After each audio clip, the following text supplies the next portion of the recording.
When Gertrude grew great. Gertrude was just an average kid with an average life.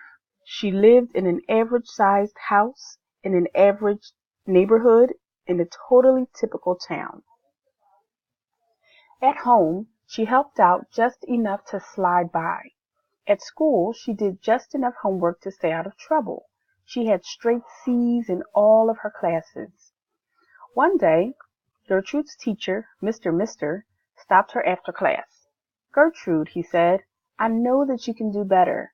I've seen the work you do in class, and some of it is amazing, way better than C work."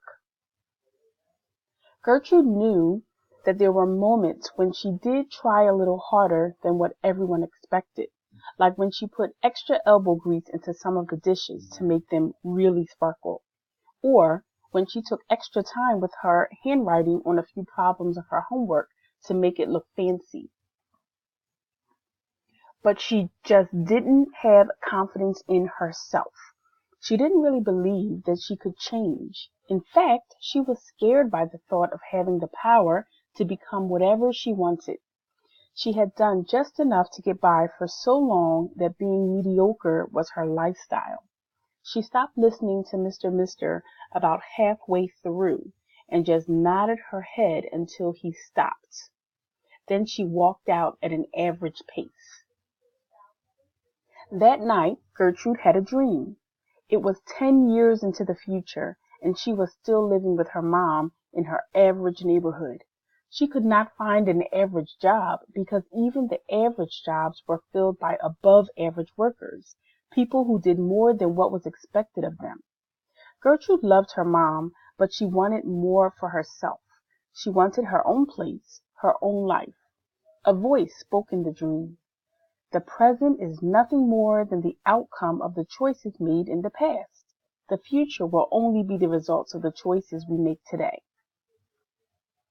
Gertrude began crying average-sized tears because she knew that she helped shape the world in which she lived, and the choices she made produced the options she had. She woke up with her pillow wet. Gertrude was relieved to be back in middle school. She took a little more care in getting herself ready that morning, and she looked better than normal. She tried harder in school, and she felt smarter than usual. She helped more around the house, and she felt better than typical. Soon the pattern of success replaced the pattern of mediocrity, and Gertrude became great at everything. Sure, there were still lots of things that Gertrude struggled with, but just trying her best made her feel better when she didn't succeed, and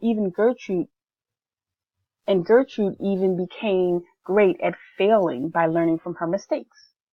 10 years later, Gertrude lived in an average-sized house in an average neighborhood in a totally typical town. She was just the average adult, working much harder than average to earn an average living. But her happiness was above average because her life was hers. She still visited with her mom quite a bit, but when she was done, she was happy to go to her own house. Gertrude was living the great life.